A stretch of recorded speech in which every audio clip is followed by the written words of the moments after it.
I kept my grandmother's locket for 60 years thinking it was just old gold and memory until the day they opened it and found a message that could change history.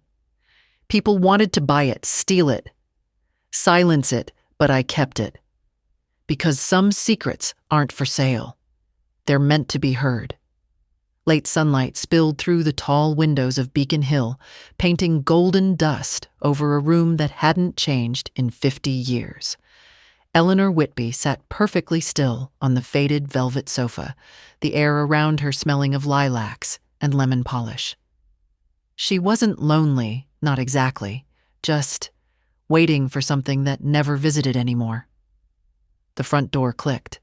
High heels perfume like expensive disapproval. Mom Page called, stepping into the parlor with that bright tone people use when they've already decided they're right. You live like a ghost in a gift shop. Why don't you let me help you simplify? Eleanor smiled faintly. Simplify what Page waved at the shelves crowded with framed photos and porcelain trinkets? All this. Half these things are junk. From her lap, Eleanor lifted a small velvet pouch and opened it. A gold locket, heart-shaped, dented warm from her skin. Inside was a painted portrait no larger than a fingernail, and beneath it, a strand of hair braided tight. Paige leaned closer, nose wrinkling. That's creepy. You keep hair? Eleanor shut the clasp softly. It carries things, she said. Mom, seriously. You could sell it. Or donate it. Nobody wears old hair jewelry. Maybe nobody listens to what it says. Eleanor answered. Paige rolled her eyes, tossed her scarf. You'll call Jonah. He's practical. And just like that, she was gone, heels echoing down the hall, perfume trailing like the aftertaste of an insult. Eleanor sat still again. The locket's weight pressed against her palm, small but endless. In the mirror across the room, she saw two women herself and the one inside the locket, both watching time pass and daring it to listen. The next afternoon, the doorbell rang just as snow began to drift over the narrow brick street. Eleanor opened the door to find Jonah standing there, cheeks pink from the cold, his coat dusted with white. He smelled faintly of coffee and old books, the scent of someone who lived half in the present, half in history. Hi, Gran, he said, hugging her with both arms. He didn't rush it. He never did. Inside the parlor felt softer somehow. Jonah looked around, not with judgment, but with wonder. You always said every piece here has a story. They used to, she said quietly. People stopped asking for them. Jonah's eyes landed on the locket resting on the table. May I? Eleanor handed it over like passing a pulse. He turned it carefully under the lamplight, eyes narrowing in fascination. Hand-painted miniature, he murmured. Watercolor on ivory wafer. See how the brushstrokes vanish into the light, 1830s, maybe earlier. He looked up, smiling. This isn't just jewelry, Gran. It's art. Paige's voice echoed faintly from yesterday. Junk, creepy, useless. Eleanor's fingers twitched, remembering. Jonah continued, excitement glowing in his face. The MFA has an open consultation day this Saturday. You could bring it. Let someone look. Eleanor hesitated. It's not for sale. He grinned. Good. We're not selling the past? We're listening to it. For a moment, time folded her grandson's young hand, holding the same gold her grandmother once wore. Something inside her steadied like a heartbeat answering another. All right, she said softly. Let's go see what it remembers. Outside, the snow kept falling, each flake melting as it touched the old, warm gold. That night, the city outside her window looked carved from silver and silence. Eleanor buttoned her long wool coat and clasped the locket around her neck. The metal was cool, then warm, like it still remembered every hand that had fastened it before hers. Beacon Hill at night felt like another century. Gas lamps flickered above brick sidewalks slick with frost. The iron fences shone with the faint reflection of passing headlights. Somewhere, a violin sang from an open window just enough to make the street breathe. Eleanor walked slowly, her gloved hand pressed to the locket beneath her scarf. Each step carried her between memory and now. Her grandmother's voice returned. It carries things. She wondered what things promises grief or simply names too old for anyone to say aloud. At a corner, she paused before a shop window filled with antique mirrors. In the glass, her reflection stood beside the painted woman in the locket. 2 faces, 2 centuries. The same eyes searching for meaning in the dark. A doorman, sweeping the hotel steps, glanced up. "Beautiful piece, ma'am." "Thank you," she said, smiling softly. "It's been waiting a long time." He nodded politely, not understanding. How could he? The past had never leaned against his heartbeat the way it leaned against hers. When she returned home, the clock struck 11. The room smelled of tea and old pages. She set the locket on the table beside the empty teacup and whispered to no one, "If it feels heavier in the morning, I'll go." Outside, snow began to fall quiet, steady like approval from the centuries, watching through her window. Saturday morning arrived pale and cold, the kind of Boston dawn that seems to scrape the color off everything. Eleanor stood by the window, fastening the gold locket at her throat. It felt heavier now, the way truth feels before it's spoken. Jonah arrived just after 9, cheeks flushed, his excitement spilling into the room before he did. "You ready, Gran?" "As I'll ever be," she said, slipping her hands into leather gloves. They rode the old Volvo through streets glazed with thin ice. The city hummed, half asleep, half alive. When the Museum of Fine Arts appeared, marble steps, banners rippling in the wind, Eleanor's chest tightened. Inside, a line of people stretched along the atrium, each carrying their own ghosts, boxes, envelopes, velvet cases. The sign above the registration table read, "Material Culture Consultation. 1 object, 1 story." Jonah whispered, "Perfect title for you." The room buzzed softly with nervous voices. An old man clutched a clock. A young woman held a soldier's letter. A child brought a seashell in tissue paper. And at the far table, calm amid the hum, sat Dr. Sloane Patel. Museum historian, her posture both sharp and kind. "Next," she said. Jonah stepped forward. "My grandmother, Eleanor Whitby." Sloane smiled, gesturing to the suede mat. "What have we here?" Eleanor unfastened the chain and laid it down. The light struck it gently, a heart of old gold, tiny as a secret. Sloane's gloved fingers turned it angle by angle. Watercolor on ivory, delicate brushwork. Single hair technique, remarkably preserved. She leaned closer. "This hand has discipline. Look at the micro-shadow under the lower lip. You don't see that outside professional portraitists of the 1830s. Her eyes caught something near the hinge. She tilted the lamp. "Wait, there's a faint mark under the clasp." Jonah leaned in. The engraving was almost invisible, SG looped like a signature. Sloane exhaled. Sarah Goodridge used that monogram on her private miniatures. She was one of the few women artists recognized in early Boston and impossible to fake. Eleanor blinked. "So it's—" Sloane smiled slowly. "Potentially, Mrs. Whitby, you're holding a missing Goodridge." The hum of the room dimmed in her ears. Jonah's hand tightened on hers. The past wasn't sleeping after all. It was waking up in gold and paint and silence. By Sunday afternoon, the story had already spread through Jonah's excited texts, through the quiet echo of museum chatter. Paige arrived before sunset, perfume first, words second. So she said, dropping her designer purse onto the armchair, "Now the family heirloom is famous. Did they say how much it's worth?" Eleanor was stirring tea movements, slow and deliberate. "They said it's important," she replied. Paige laughed, brittle and bright. "Important means expensive. You should get it insured, or better sell it. You could travel redo this place." Live a little.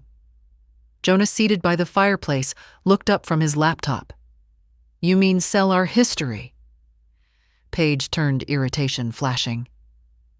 History doesn't pay medical bills, Jonah. Let's be practical. He met her gaze evenly. Maybe being practical is what made people stop listening in the first place. Eleanor set the spoon down.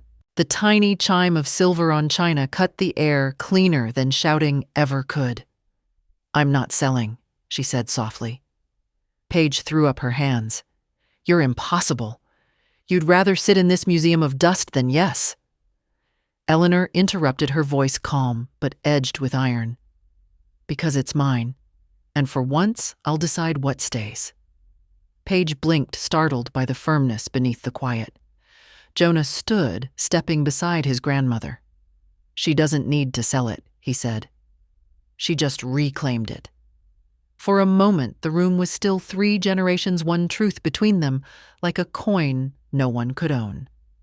Paige grabbed her purse, muttering something about wasting potential, and left without closing the door fully behind her. Eleanor turned toward Jonah. Funny, she whispered. The ones who shout never hear themselves. The snow hadn't melted by Monday, and neither had Eleanor's thoughts. She sat at the kitchen table with a mug of tea gone cold, the locket glinting beside her notepad. The house was silent, except for the slow tick of the clock, a sound that seemed to measure generations rather than seconds. Jonah arrived after class, laptop under one arm, and an energy that felt like daylight. Grand Dr. Patel emailed me, he said. Breathless. She found something in a digitized ledger of Sarah Goodridge. Listen to this. He scrolled through the screen, reading aloud 1838 small heart miniature for H.C. Boston Commission. Eleanor's breath caught. H.C. Hannah Cole. Jonah finished. Your great-great-grandmother. They both turned to the old cedar box, sitting on the sideboard, sealed shut for decades. Eleanor fetched the small brass key and opened it. Inside, brittle envelopes, faded receipts, a church pamphlet. Dust lifted like ghosts stretching their arms. Jonah carefully unfolded a piece of paper, edges frayed by time. Marriage of Hannah Cole to Thomas Whitby. 1839, he read, voice trembling. She was real, Eleanor whispered. Not just a name my mother used to soften her bedtime stories. Another envelope held a short letter written in flowing ink. For the girls who will come after me, keep what the world forgets. The words were faint, but they burned bright in the lamplight. Jonah looked up. Gran, this changes everything. She wasn't just wearing that necklace. She was saying something with it. At that moment, Eleanor's laptop chimed. An email from Dr. Sloan Patel blinked on screen. Subject: possible hidden layer under the miniature Mrs. Whitby. Based on the construction of this piece, there may be a message or inscription beneath the painted ivory. The technique was common among women commissioning private works. Eleanor reread the line, her hand tightening around the teacup. A message beneath a portrait, a voice beneath silence. Jonah leaned forward. She hid her words where no one could erase them. Eleanor smiled faintly. Then maybe it's time someone listened. The locket lay between them, gold quiet, waiting. Outside, the wind lifted the snow in little swirls against the window, like hands beckoning them back through time. The next afternoon, sunlight spilled pale across the parlor, catching in the lace curtains like ghosts trying to leave. Eleanor was polishing the edge of an old picture frame when the front door opened, without a knock. Paige stepped in, clutching a glossy real estate brochure, her voice already marching ahead of her. Mom, you need to see this. They're doing renovations 2 streets over, brand new condos, elevators, no stairs, no drafts. You could sell this place and live better. Eleanor didn't turn. Better for whom? Paige placed the brochure on the table, spreading it open like a promise. For you, she said. And for us. That necklace could fetch a fortune, and this house, well, buyers love historic charm. You'd be comfortable. Eleanor wiped the frame once more. slow, deliberate. Comfort isn't always quiet, Paige. Sometimes it's just noise with nicer wallpaper. Her daughter frowned. Mom, I'm trying to help you. No, Eleanor said softly, finally facing her. You're trying to tidy me. The air between them thickened. Outside, the snow began to melt, dripping rhythmically against the window panes.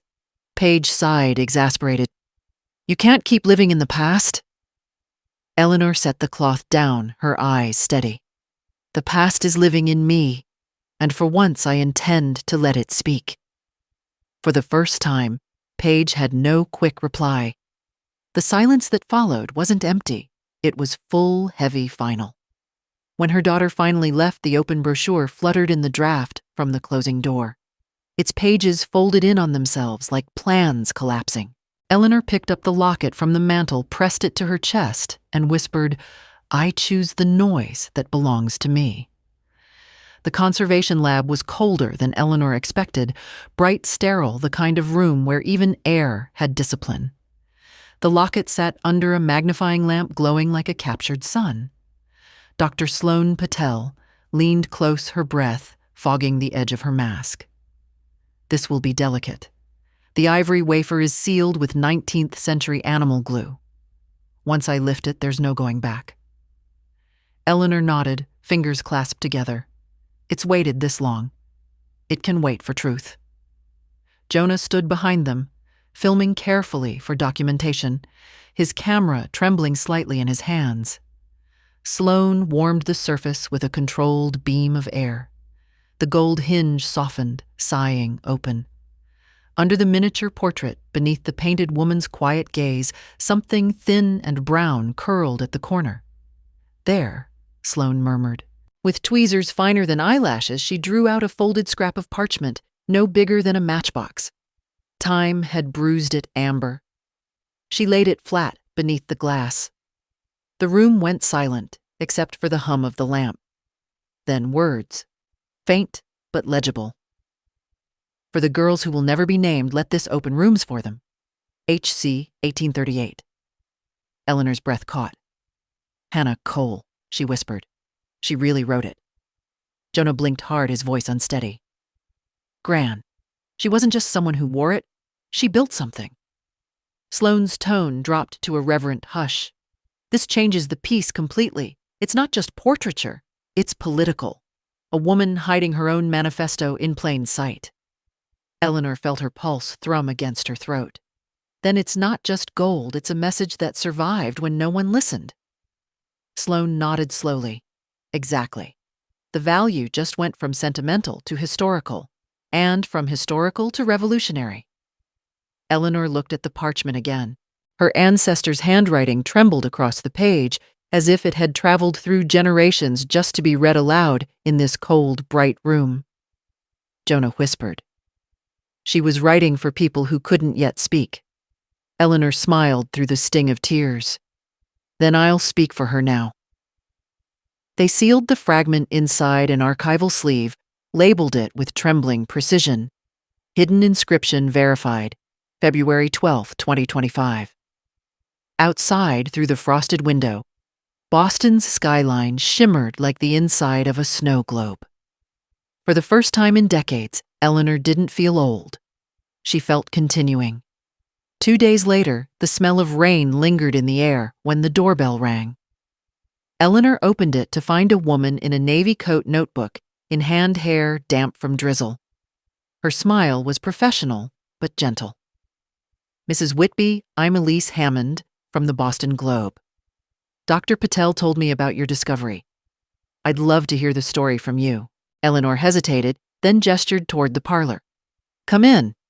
It's warmer where memories live. They sat near the window. The locket rested between them on a small velvet pad, glinting in the gray light.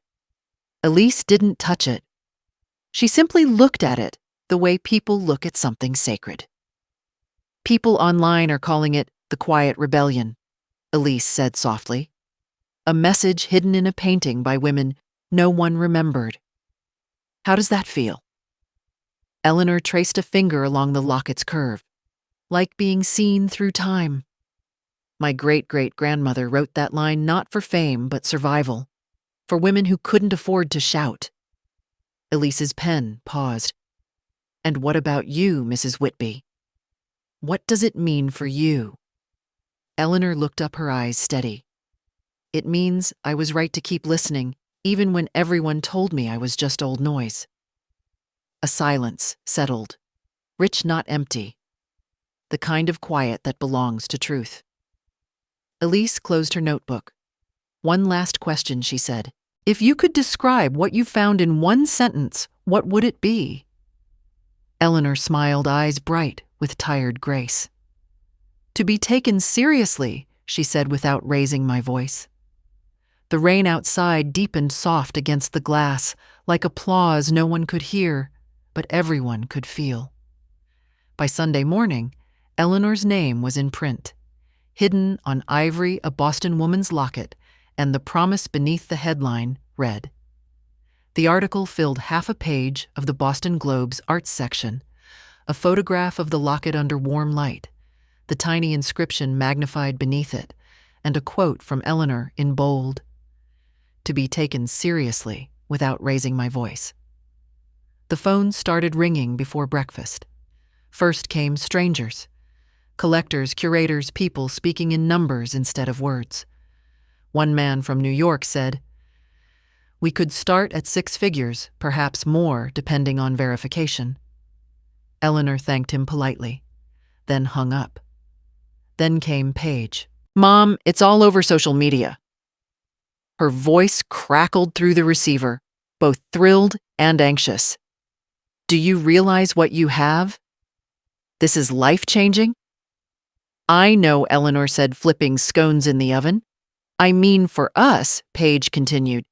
"You could sell it, pay off everything, maybe even buy that condo I showed you." "Don't let them take advantage of you, Mom. This is a gold mine." Eleanor opened the oven door. The sweet scent of butter and cinnamon filled the kitchen, the kind of comfort that didn't need money. "Not everything worth keeping comes with a receipt," she said softly. Paige exhaled sharply. "You're being stubborn again." "Or maybe," Eleanor replied, "I'm finally not." When the call ended, Eleanor placed the phone face down, poured tea, and carried her breakfast to the small table by the window.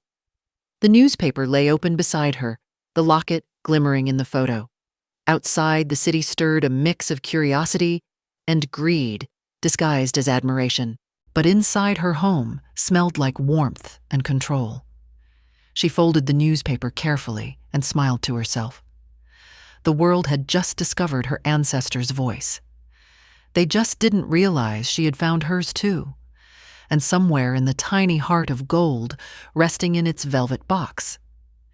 Hannah Cole's hidden words seemed to hum with pride for the girls who will never be named. By late afternoon, the snow outside had turned to thin, steady rain. Eleanor was arranging fresh tulips in a chipped vase when she heard the knock. She already knew who it was. Paige stood on the porch, clutching a bouquet of lilies wrapped in glossy paper. Her smile was careful, the kind built for photographs, not forgiveness. "Mom," she began, stepping inside without waiting. "I read the article again. It's really something. I'm proud of you." Eleanor took the flowers, placing them gently in water. "Thank you," she said. "You didn't have to come." "Well, I wanted to." Paige's voice was bright, but her eyes flicked toward the table where the locket sat in its box. "So, what's next, I mean? Are you thinking of selling it after the exhibition prices might peak, now that the paper's..." Eleanor turned slowly. "Paige." Her daughter froze. That one word carried the full weight of a lifetime of swallowed sentences. Eleanor's voice softened, but it didn't bend. "You don't have to talk about money every time something beautiful happens." Paige looked down, color rising in her cheeks. "I didn't mean yes," Eleanor interrupted gently. "You did. You always mean well. You just measure meaning differently." The silence that followed wasn't hostile.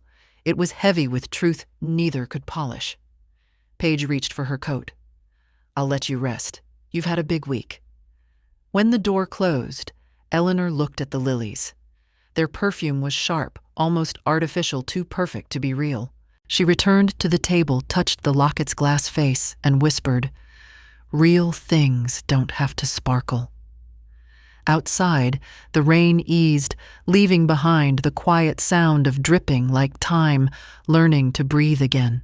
The invitation arrived embossed and formal, tucked in an envelope that smelled faintly of varnish and history. The Museum of Fine Arts requests your presence to discuss acquisition and exhibition opportunities.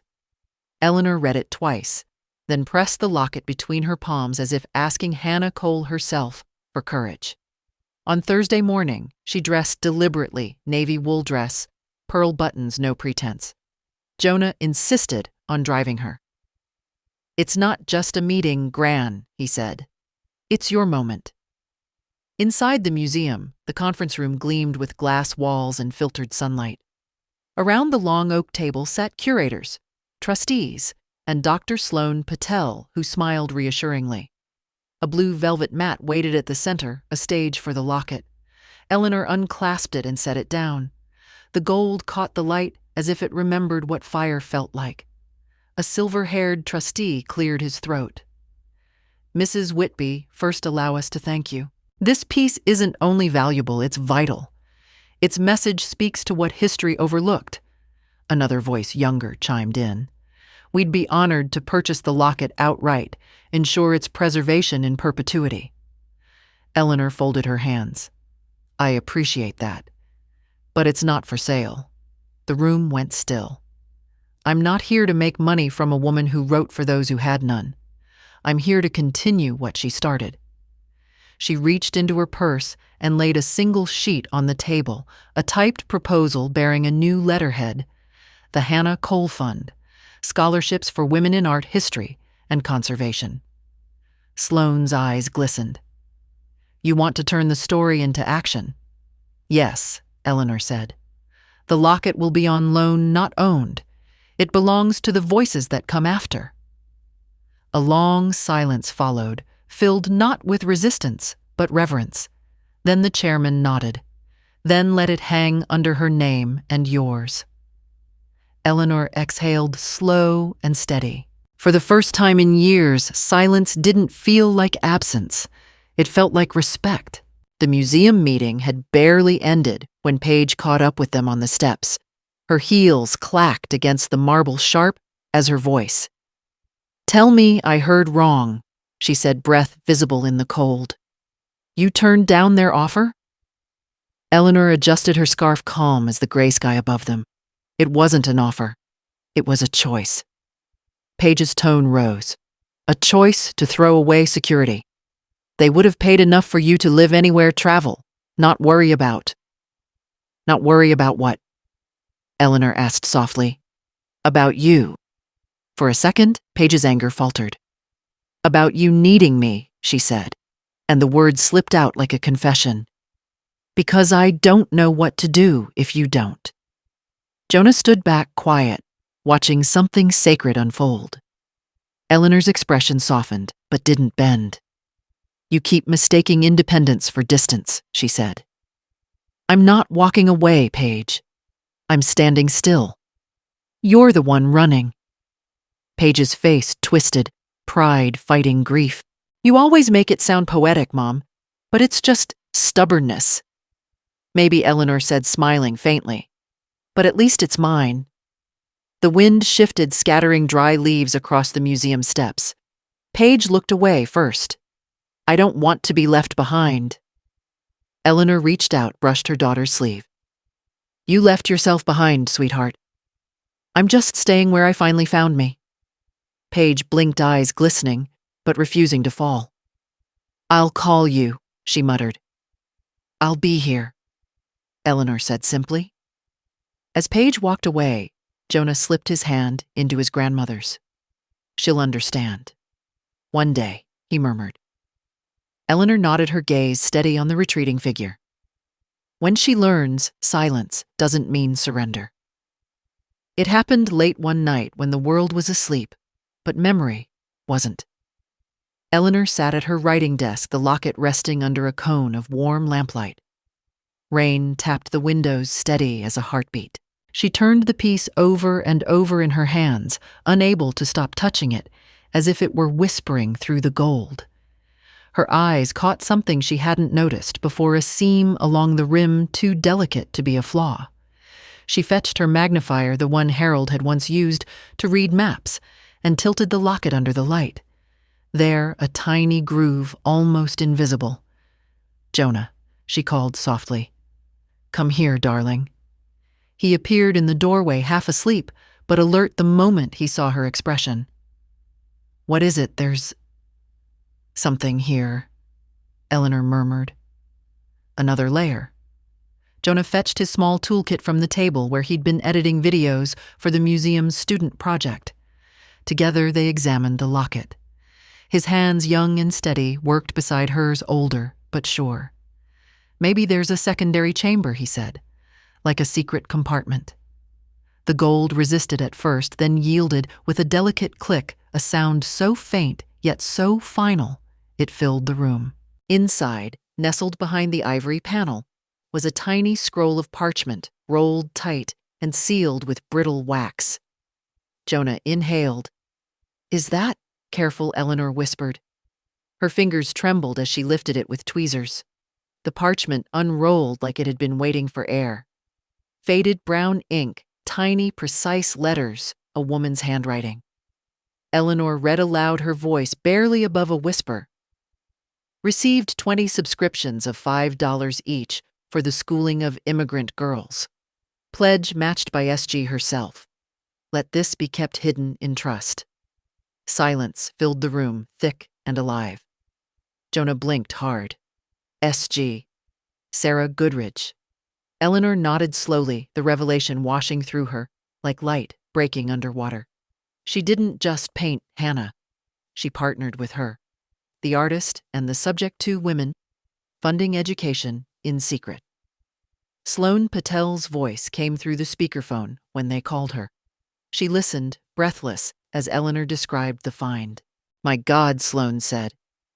"That inscription, it's evidence of early female philanthropy, before women could even own property freely. You've uncovered a story the world's never seen." Eleanor's hand rested over the parchment sleeve. "It was never about owning," she said softly. "It was about protecting." Jonah smiled, eyes shining.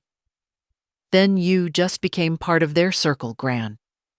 The third woman in the chain." She glanced at the old photograph of Hannah on her mantel. The painted eyes seemed to look back with quiet triumph.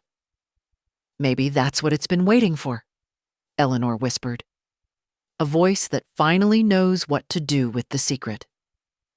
Outside, thunder rolled softly, a low drum against the Boston skyline. The lamplight trembled over the gold heart on the desk. Eleanor placed both inscriptions, Hannah's vow and Goodridge's pledge, side by side in clear archival sleeves.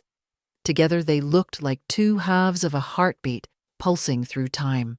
Jonah reached over, squeezed her hand. "What now?" Eleanor smiled, a calm determination in her eyes. "Now, we finish what they started." She turned off the lamp. The locket's faint reflection lingered in the dark, a sliver of gold carrying the weight of every woman who had ever hidden light inside silence. It was nearly dusk when the phone rang, the kind of hour when light turns soft enough to make you honest. Eleanor almost let it go to voicemail, but instinct made her pick up. "Mrs. Whitby." The voice was smooth, male practiced. "My name is Douglas Kearns.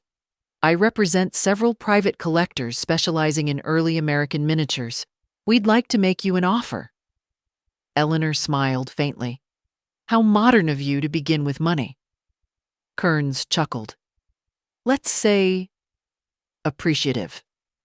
The discovery has caused quite a stir. We could wire a substantial sum, 7 figures, possibly 8, once authentication finalizes. No museum bureaucracy, no endless paperwork. Just a direct transfer and peace of mind." She glanced toward the locket resting on the table beside her cup of tea, its gold still glowing in the low light. Peace of mind, she repeated, tasting the phrase like something too rich to swallow. Yes, he said smoothly. You deserve to enjoy life, not curate it. Eleanor's voice was calm, almost kind. Mr. Kearns, I'm building something that can't be wired. He hesitated. I don't follow. You wouldn't, she said gently, because what I'm protecting doesn't fit inside a vault. It belongs to girls who haven't been born yet, the kind who'll finally sign their own names. A long silence. Then, that's admirable, he managed. It's necessary, Eleanor corrected. She ended the call without anger, only certainty. Then she turned off the lamp, leaving the locket to glow faintly in the half-dark, like a candle guarding its last promise. Outside, the night hummed with quiet conviction, the sound of a legacy that refused to be bought. Jonah arrived on Sunday with a small camera bag and a grin that couldn't be contained. Gran, he said, setting up a light near the window. The foundation needs a video. People should hear this from you. Eleanor laughed softly. You mean you want to make me an influencer? Just a storyteller, he replied, adjusting the tripod. You've been one your whole life. The parlor glowed under the afternoon sun. Dust motes drifted like memory, and the old wallpaper seemed warmer than usual. Eleanor sat in her favorite armchair, the locket resting against her navy dress. Ready? Jonah asked. She nodded. I've been ready for a long time. I just didn't know it. The camera light clicked on. A quiet red dot blinked, recording. Eleanor began slowly, her voice low but steady. This locket was passed through 5 generations of women. They didn't shout. They didn't fight on stages. But they built something quietly, carefully. In a world that never asked for their names, they still signed them in secret places. She opened the locket, showing the miniature to the lens. My ancestor, Hannah Cole, hid a message here in 1838 for the girls who would never be named. Her friend, the painter Sarah Goodridge, matched her pledge. Together, they created a promise disguised as beauty. Jonah's camera hummed softly, capturing every flicker of her expression: pride, sorrow, peace. And now, Eleanor continued, now it's our turn. We're not here to sell what they built. We're here to keep building, because we were never silent. She paused, eyes lifting to meet the camera fully. The light caught the gold at her throat like fire beneath calm water. The world, she said, just wasn't listening yet. Jonah stopped recording, but neither spoke. The air felt full, as if Hannah herself had been sitting between them, finally heard. He exhaled, smiling through damp eyes. That was perfect, Gran. No, Eleanor said softly, her lips curving. That was true. Eleanor wrote the letter just past midnight, the house asleep except for the clock that insisted on remembering every second. A single lamp glowed over her desk, softening the edges of everything, even regret. She began slowly, her handwriting, graceful but trembling age. I won't ask for your understanding, only your patience. When you were little, you'd bring me wildflowers and call them bouquets. I never corrected you because you were right. Beauty doesn't need to be arranged to be real. Her pen hovered. She breathed. You think I held on to old things because I was afraid to move forward? The truth is, I was afraid of forgetting where I started. The locket isn't about money or fame. It's about a chain of women who refused to vanish. You're part of that chain, whether you feel it or not. Outside, a car passed, scattering light across the curtains. The sound felt like time leaving quietly. One day, when the noise around you fades, I hope you'll hear what silence was trying to say. I've never wanted to leave you behind, Paige. I only wanted you to walk beside me, not ahead. Not behind, just beside. She signed it, simply, Love, Mom. Eleanor read it once, folded the page carefully, and slid it into an empty envelope. No address, no stamp. Just truth sealed. She placed it inside her cedar box between Hannah's parchment and a photo of Paige at 7 years old, missing a tooth but smiling like she owned the sky. Then she whispered into the quiet, "Someday you'll open it when you're ready to listen." The day of the exhibition opened under soft rain, the kind that blurs reflections but sharpens memory. The museum's grand hall shimmered with quiet light, every surface polished until it could hold the past without cracking. Visitors moved slowly, murmuring around glass cases filled with artifacts that had survived centuries of being ignored. At the center stood the Whitby locket, resting beneath its own cone of golden light. Beside it, a small placard read, "The Hannah Cole Locket, 1838. For the girls who will never be named. Preserved and entrusted by Eleanor Whitby, 2025. Paige arrived alone, her heels muffled against the marble. She hadn't told anyone she was coming. When she saw her mother's name engraved beneath the quote, her breath hitched. It wasn't about jewelry anymore. It was about a lineage of women who had refused to disappear, even when love came wrapped in misunderstanding. Eleanor was already there, standing a few feet away, dressed in quiet gray, her silver hair pinned neatly. She didn't turn at first, as if she'd sensed Paige long before she arrived. For a long moment, neither moved. Paige approached, the display eyes glimmering in the museum light. The locket, now behind glass, reflected her face and her mother's, at the same time, 2 generations caught in the same shimmer. She whispered, barely audible, "It's beautiful." Eleanor finally spoke. Voice soft, steady. It always was. It just needed to be seen. Their eyes met in the glass. There were no apologies, no grand gestures, just the quiet recognition that forgiveness sometimes begins in shared silence. Paige's hand rose, but stopped inches from the glass, as if she knew touching it might break the moment. Eleanor smiled, small, tired, certain. And in that brief reflection, mother and daughter framed by history and humility, the distance between them began at last to close. Outside, the rain lightened. Inside, legacy shimmered, not trapped, but finally understood.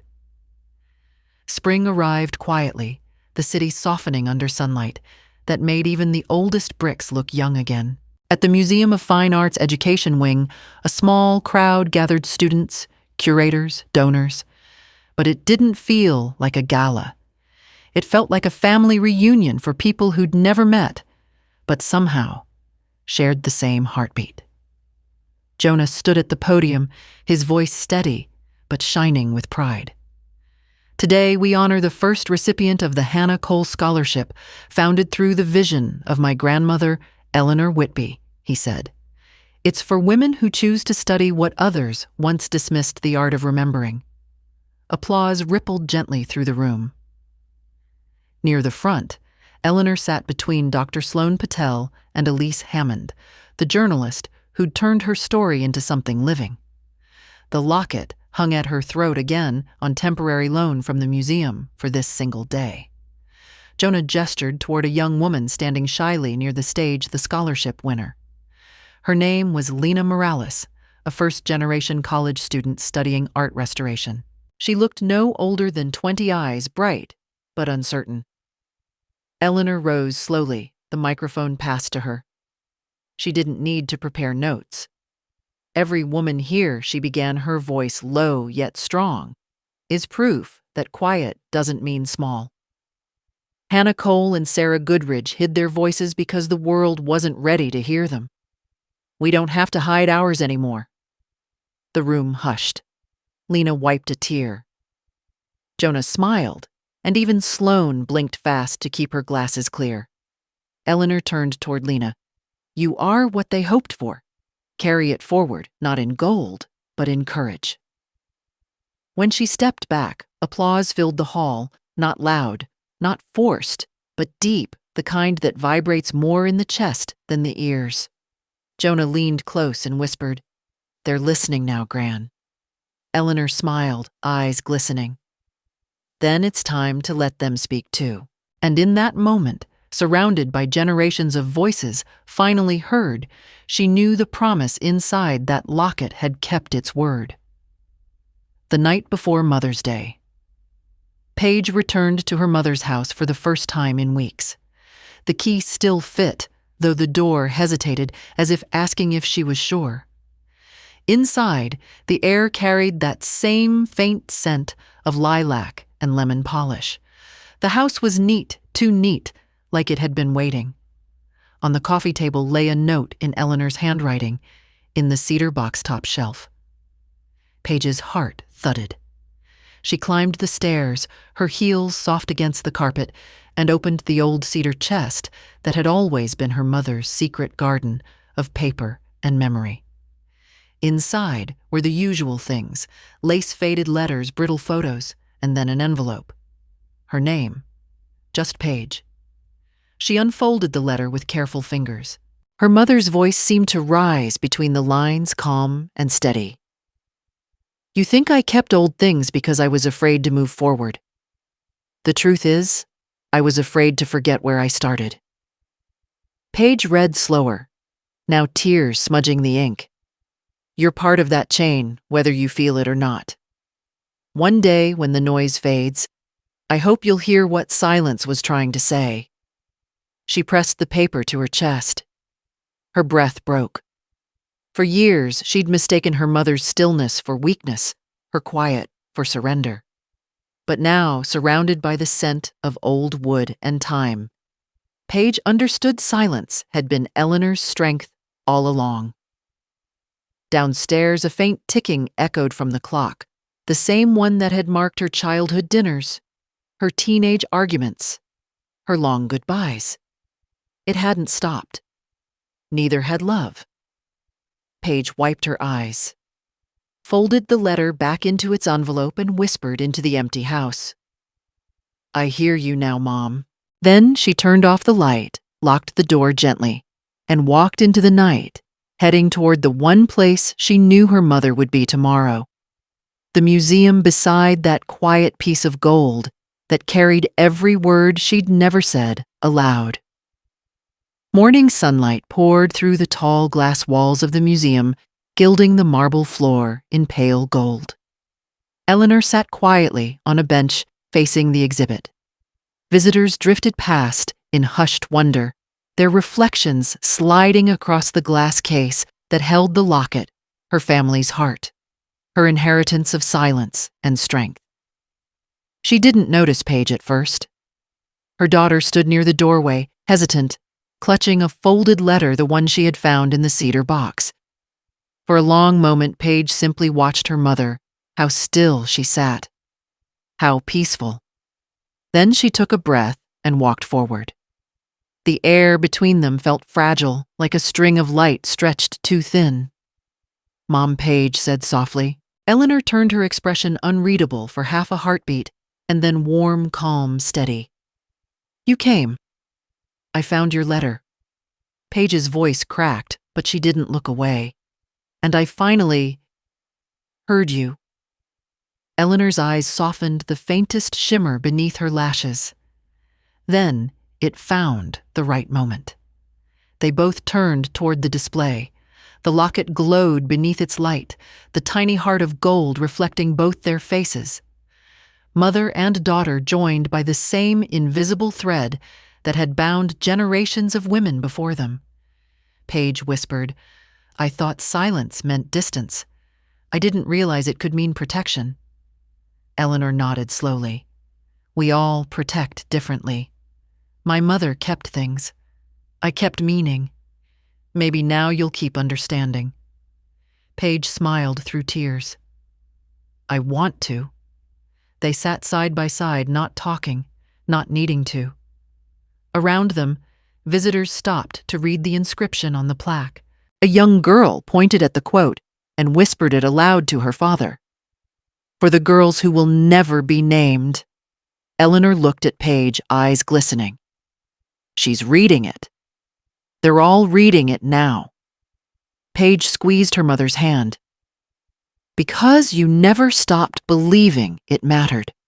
For a long moment, they just breathed together, watching the light move through the locket, through glass, through memory. Then Eleanor whispered, her voice barely more than air. "Do you hear it, Paige?" Paige smiled, tears sliding freely now. "Yes, Mom. It's beautiful." Outside, the morning rain cleared, leaving a shimmer on the city streets. Inside, the gold heart shone brighter than ever, carrying through glass and time the voices of women who had never been silent at all. And as mother and daughter sat beneath that beam of light, the past finally exhaled, not as sorrow, but as legacy. How did this story touch you? Tell us in the comments and rate it from 1 to 10. If it moved your heart, please like, share, and subscribe. Tap the so you won't miss our next emotional story. And before you go, click on the end screen to discover more powerful, heartwarming tales waiting just for you. See you in the next story.